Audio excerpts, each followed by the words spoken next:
처음 예수를 믿는 사람들에게 상당히 의문점이 많이 있습니다. 어떻게 하면 신앙생활을 잘할 것인가? 어떻게 하면 보이지 않는 하나님을 보는 것처럼 믿을 수 있는가? 이런 의문점을 갖습니다. 그 중에 또 하나가 뭐냐면 이 우주 만물을 어떻게 만들어졌을까? 이 세상이 어떻게 해서 형성됐는가? 이런 궁금증이 많아요. 또 하나는 하나님은 도대체 누가 만들었을까? 이런 생각들을 참 많이 합니다. 오늘 보면 성경에서 창세기 1장 1절을 열면서 가장 근원적인 얘기를 하고 있습니다. 태초에 하나님이 천지를 창조하시니라 이렇게 말합니다. 여기서 가장 핵심이 뭘까요? 어떤 분은 핵심이 뭐냐고 물었더니 천지 창조 이렇게 얘기합니다. 여기서 가장 중요한 것은 무엇인가? 여러 가지가 나와 있는데 태초라는 세상 이전에 있던 시간도 있고 시간적인 거고 그리고 모든 이 창조의 주인인 하나님에 대한 이야기 나옵니다. 여기서 상당한 의문점이 되는 것은 도대체 하나님이 만드셨다고 했는데 그것을 본 사람이 누가 있을까? 이런 그 의문점을 갖고 있습니다. 그리고 또 하나님은 언제부터 계셨을까? 이런 생각을 하죠. 그리고 하나님의 존재는 어떻게 알 수 있는가? 혹시 하나님을 본 사람은 있는가? 어떤 형태로 생겼는가? 별 의문점을 많이 갖습니다. 또한 이 세상의 창조는 어떤 구성으로 되었고 또 누가 만드는 것을 보았는가? 이런 생각들을 참 많이 하지요. 자, 그러면 하나님이 천지를 창조하셨다. 성경이 이렇게 말하고 있단 말이에요. 그러면 하나님이 천지를 창조하셨다는 것을 누가 증명해 줄 수 있느냐는 거예요. 하나님에 대해서도 의문점을 많이 갖기도 하고 사람들이 처음 예수 믿으면 그런 의문점이 많습니다. 또 창조에 대한 것도 상당히 의문점이 많지요. 특히 지구에 대한 것도 그렇지만 저 천체에 대해서 전체 물리학을 연구하는 사람들 보면 하늘의 별을 보면서 상당히 많은 어떻게 저런 많은 별들이 달려 있을 수 있는가?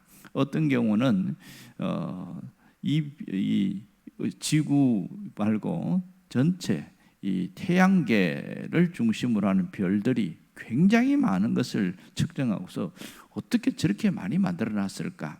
또 태양계 넘어서 은하계라고 있지 않습니까? 큰 뭉치 덩어리 이런 게 상당히 많이 있다 이렇게 이야기합니다. 그거는 어떻게 형성됐는가? 이런 것을 어떤 여러 가지 이론과 학설로 이야기하지만 쉽게 그것이 납득되지는 않는 그런 모양새입니다. 자, 오늘 여기서 굉장히 중요한 걸 얘기하고 있는데요. 하나님이 이 세상을 여셨다. 이것을 선언적으로 말씀하시는 게 창세기 1장 1절입니다. 태초에 이렇게 하면서 하나님이 태초에 만드셨다. 이것을 선언적으로 합니다. 그러면서 창조 전에 어떤 일이 있었고 창조의 과정이 어떻게 시작되었는가 이것을 하나님이 자세하게 이야기해 주고 있는 것이 오늘 창세기의 내용이라고 할 수 있습니다. 하나님이 이 세상이 어떻게 만들어졌는지 우리가 알 수가 없잖아요. 그래서 하나님 스스로 하나님 자신이 스스로 이렇게 만들었다고 말씀하고 있는 거죠. 증명하고 있습니다. 하나님 만드실 때는 아무것도 없는 텅 빈 공간, 무질서한 공간에서 하나님 무에서 유로 창조하셨다. 태초에 하나님이 천지를 창조하시나 여기서는 무에서 유로 창조되었음을 이야기를 하고 있습니다.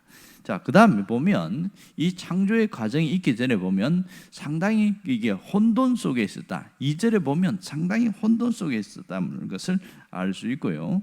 3절부터 이어지는 뒤에 계속되는 이야기는 창조의 모든 과정을 자세하게 하나님이 말씀하고 계십니다. 여기서 하나님이 어떤 분인지를 분명히 알 수 있는 것이지요. 어떤 분이 그런 얘기를 해요. 하나님을 보여주면 내가 믿겠다 이렇게 이야기합니다. 옛날에는 그 얘기를 하나님을 직접 드러낼 수가 없었잖아요. 보여줄 수 없었는데 이제는 이제 할 말이 생겼죠. 하나님을 보여주면 믿겠다. 진짜 믿겠냐? 그러니까 믿겠다는 거예요. 그 예수님 사진을 딱 보여주면서 이분이 하나님이다 이러니까 에이 그건 예수잖아. 그건 인간이잖아. 이런 얘기야. 아니야. 이분은 원래 하나님인데 사람의 몸을 입고 온 거야. 이렇게 얘기했는데 그래도 안 믿으려고 하는 사람은 죽어도 안 믿습니다. 믿으려고 하는 사람은 하나님의 존재가 보이지 않아도 믿잖아요. 자, 예수님이 하나님이신 걸 어떻게 알 수 있습니까? 그분은 인간이 할 수 없는 초월적인 이 엄청난 기적을 행하신 거잖아요. 폭풍을 잠잠케 하고 무리를 걸어오고 죽은 자를 살리고 자신도 죽은 이후에 다시 살아나셔서 계속 영원히 계신 것은 하나님이 아니면 불가능한 일인 거죠. 예수님을 통해서 하나님의 존재와 하나님을 직접 보여주신 것을 알 수가 있습니다. 오늘 수많은 사람들이 하나님의 존재에 대한 것을 알고도 안 믿고 모르고도 안 믿고 안 믿으려고 하는 사람들은 정말 안 믿으려고 합니다. 심지어 하나님의 존재뿐만 아니라 이 세상이 만들어진 하나님이 만들었던 것도 안 믿으려고 하는 사람이 굉장히 많습니다. 하지만 그들이 믿든지 안 믿든지 분명한 것은 모든 것의 시작은 하나님이시라는 것은 분명한 사실인 것이죠. 하나님이 이 모든 것을 주관하고 계시고 움직이고 계신다는 것은 알 수가 있습니다. 더 중요한 것은 뭐냐면 이 세상뿐만 아니라 우리의 삶의 영역에도 하나님이 이끌어가고 계신다는 거죠. 하나님이 우리의 주인이시고 우리의 삶을 이끌어가시는 분이심을 알 수 있습니다. 여러분, 신앙생활인데 가장 잘하는 사람은 뭐냐면 하나님이 내 인생의 주인이시요 내 삶의 주인임을 고백하면서 살아가는 겁니다. 이것보다 잘하는 건 없지요. 여러분, 이런 신앙 고백이 되어질 때 신앙은 갈수록 성장하게 되어 있습니다. 여러분, 내 인생은 하나님의 손 안에 있음을 우리가 잊지 말아야 됩니다. 하나님의 손 안에 있습니다.